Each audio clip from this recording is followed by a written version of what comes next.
living in a tent full time in the UK, we find some food. Let's have a proper look, shall we?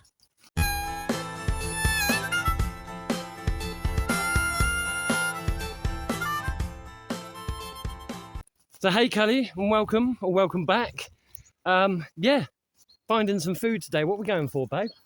Well, I definitely need some three-cornered leek because I'm making a chicken stew. So I'm going to be boiling down the bones and getting all the little bits of meat off of them.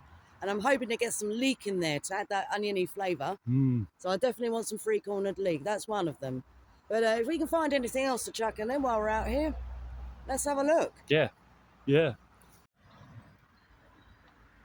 What we got? You ain't going to believe this one. Right, so the winter chanterelles didn't come out, right, with the wintertime chanterelle time. So Mod and I have revisited this woodland now like way beyond chanterelle time. And oh my lord, what do we have? Only winter chanterelles. Middle of February nearly. I mean, all right, they're a little bit sodden. I'll give them that. You know, they've soaked up a lot of moisture, but then the weather hasn't exactly been very accommodating, has it? So I don't think I'll be picking them, but my word, I can't believe they're out at this time of year. The latest we see these guys is the end of December, and that is the absolute latest. I've never seen them beyond December. Amazing. Nature is weird. So weird. Crazy. You can see their little yellow legs there, just about. They're almost still yellow. So for those of you that are wondering what a winter chanterelle tastes like and what you can use it with, it's a peppery type of mushroom, and it creates quite a lot of its own moisture when you're cooking it. So they're really good for soups and stews because of that sort of mushroomy, peppery flavour. They're very well sought after in the culinary world, should we say. So yeah, a very great mushroom. One that is included in a upcoming cookbook of mine, so stay tuned for that one. Tara's gone walkabout somewhere, so I've lost her. I can't find her now. But yeah, I don't know where she's gone. Strange. She's gone for look for some mushrooms, I think, and see if there's any oyster mushrooms about. Some turkey tail by the looks of it. Turkey tail's a good one. Oh, there she is, look. She's over there. But yeah, I mean, as you'll remember from before, that this is one of our down south foraging grounds, work grounds, stuff like that. So yeah, we always like to frequent some areas. Well, you think back in November, December time, we didn't have a chance to forage this because the weather was just too crap. And our hunch was right, it's because of a mast year, so it's not too much of an issue. So hopefully, because of the mast year, we can go back to a couple of other places that might be fruitful, maybe. But this round here doesn't seem too great. Everything's just wet, sodden, and dying a death. Every now and then we get lucky on this little patch for some oyster mushrooms, but yeah. No, nothing here today. Onwards. Now, you could be mistaken for seeing this as possibly three-cornered leek, but a good indicator is to pick it, crush it, and smell it. Because if it doesn't smell of onion or leek, it ain't the three-cornered leek. This one in particular is called the summer snowflake. So again, if you're really in doubt, give it a crush, smell it. If it doesn't smell of onion, forget it. It seems we can't find this three-cornered leek anywhere. Luckily, I think one of our clients that we do a lot of work for. Not think, we know, because I'm ending up having to pull that stuff out every time we go gardening there. So we're going to probably go and gate crash his and see what weeds he's got that we can turf up before work tomorrow. Gets half the job done, right? And he gets a bit of free weeding. Yeah. And that's why we love our clients love us, because even when we're not working for them, if we can forage at their gardens, because, well, let's take a look at this. It's swamped absolutely everywhere, isn't it? Yeah, I'm not wading through that. Nah. What's the point? Let's go raid the garden. See, the thing is, because gardens are kept, or the gardens we work on are kept well, we make sure there's a lot of drainage and there's nothing's going to build up. So we can always cultivate our fridge in a sense.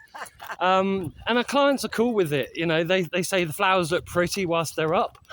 And we're like, yeah, can we cut them down if we get hungry? Yeah, if you can make use of them, tip top. Yeah. I mean, we might not be able to film there.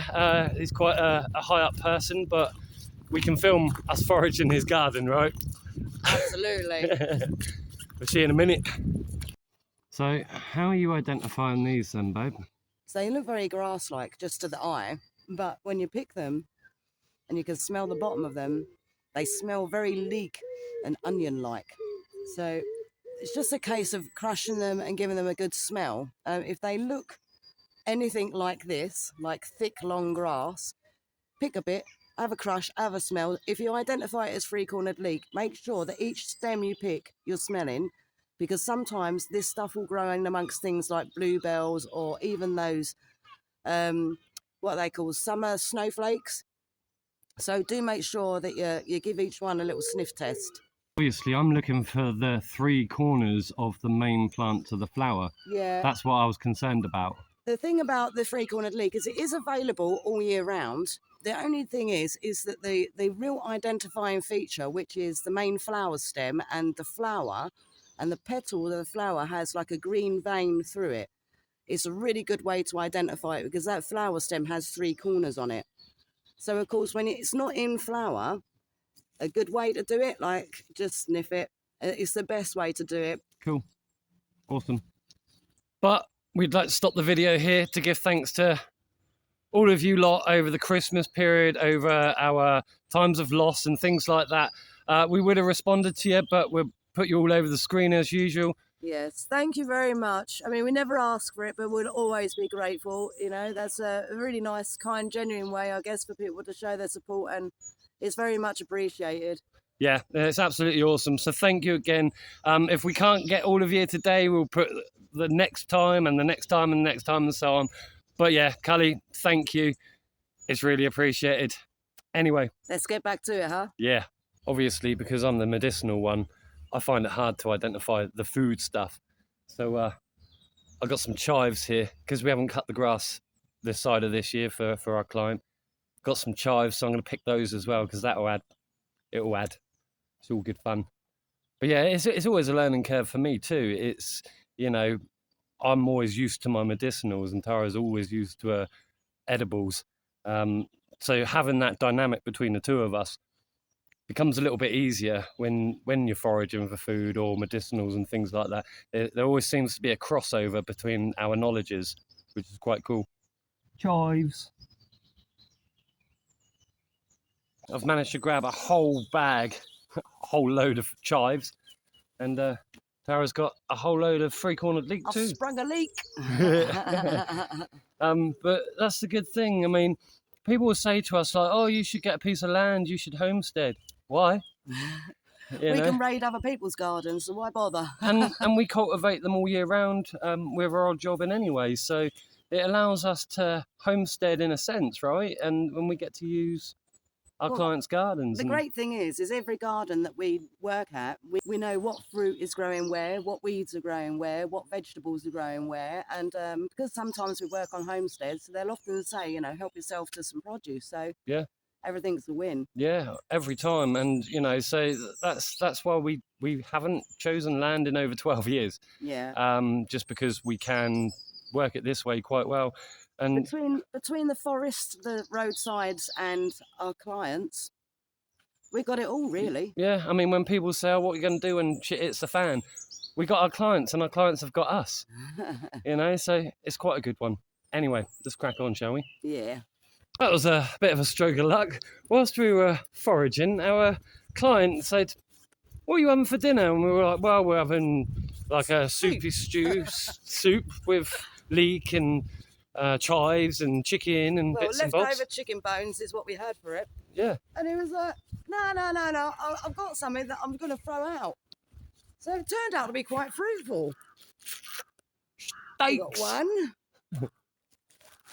We got two. And then we got Lamb. Lamb! Oh, lamb. I wonder if Tara can turn the soup into a stew. Lamb stew. But no, it is a bonus, and that's why we absolutely love our clients. We love everything about them, and it's you know, a lot of people say, oh, you should go and live in the TP Valley in a community, and other times we're just like, no, we've tried the community stuff. No, they work for us. We don't need the community stuff. And you know, we offered to pay our client for these, and he went, no, they're not going to eat them, they're just staying in the freezer. So at least we can defrost them and use them tomorrow or the next day anyway, which ain't that bad. You know, we've got our little community of our clients, our close friends. Some of our clients are our close friends, so Yeah. we can never argue, never complain. And yeah, such great things in the world that people, you know, perhaps should be trying in life. That's why we like to network anywhere we move in the country, and just keep those under our belts and keep them in our hearts. Yeah, and before you start, no, we're not taking advantage. Like Mod says, we always offer. Yep, every single time. And he's got us tomorrow for some cheapo labour, so... Yeah, why not? Anyway, Cully, we'll leave it for here. Please remember to like, subscribe, follow along, share around. And all that hype. Yes, all that hype too. And until next time, happy hopping.